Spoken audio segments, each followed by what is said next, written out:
So all my friends who are in the machining industry, who may in fact have one of Brown and Sharpe's most famous machines, the number 000 plane milling machine, by chance, if you do not have a operation, maintenance, and repair parts manual, I found a copy of the original that I used to use when I was a machinist.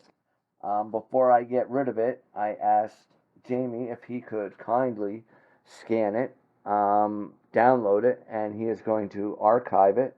So all the information will be available to everyone. The link to the scanned copy will be in the description below. All the stuff that you might need to know. Most of you, if you have them, you already know it. But in case you came into possession of one of these fine machines and you have some questions, the information will be up online for you. So Second Chance Garage is also Second Chance Manuals, Second Chance anything that can help anybody out. Thank you so much.